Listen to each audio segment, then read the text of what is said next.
livré à la mort pour l'amour de Jésus, afin que la vie aussi de Jésus puisse être manifestée dans notre chair mortelle. Ainsi donc la mort opère en nous, mais la vie en vous. 2 Corinthiens 4, 11, 12.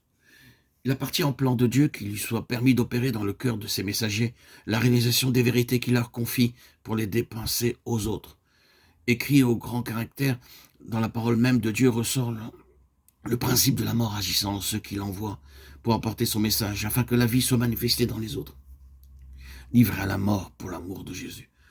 Nous trouvons cette expérience vécue déjà au temps de l'Ancien Testament dans la vie de David et dans celle des autres prophètes. Et comme il en a été ainsi pour eux dans la réalisation des types ou préfigurations du calvaire et dans les déclarations prophétiques annonçant la croix, il en a été de même dans la dispensation qui l'a suivie immédiatement et dès lors continuellement à travers les siècles jusqu'à nos jours. Nous découvrons ce principe incrusté dans la vie de l'apôtre Paul, dans la vie des martyrs et dans celle de tous les serviteurs de Dieu, qui n'ait jamais été employé par lui avec puissance. C'est un aspect de la croix que beaucoup d'entre nous n'ont pas su découvrir.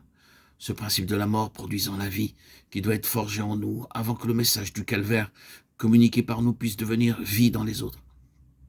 Là est l'explication du fait qu'on entend tellement prêcher sur la croix sans que la puissance de la croix soit à l'œuvre. Nous pouvons avoir compris clairement l'aspect substitutionnel et expiatoire de la mort de Christ pour nous, mais n'avoir pas saisi le fait de notre identification à lui dans cette mort, de telle sorte que nous connaissions la victoire sur le péché que donne la certitude d'être mort avec lui. Ou bien, si nous avons pris cette position d'identification, nous n'avons peut-être pas saisi ce que signifie la conformité à sa mort, conformité qui permet à la puissance de la croix et de la résurrection de Christ d'agir en nous quotidiennement dans la vie pratique. Cette expérience introduit dans notre vie non seulement la victoire sur le péché, mais l'esprit du calvaire. Par contre, l'absence de compréhension à cet égard est la cause de cette anomalie. La croix est prêchée, mais cette prédication ne porte pas l'empreinte de l'esprit du calvaire.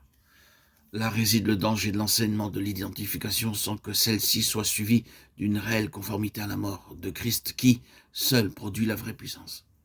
En effet, nous pouvons nous appuyer sur le fait que nous sommes morts avec Christ et prétendre qu'il n'a fallu qu'un instant pour que cette mort ait entièrement accompli son œuvre en nous, mais ne pas réaliser que la conformité à sa mort doit suivre de près l'expérience de l'identification et qu'elle doit être appliquée à notre vie de plus en plus profondément, jusqu'à ce que la communion de ses souffrances sur le chemin de la croix soit devenue une réalité pénétrante et pénétrant toute notre vie.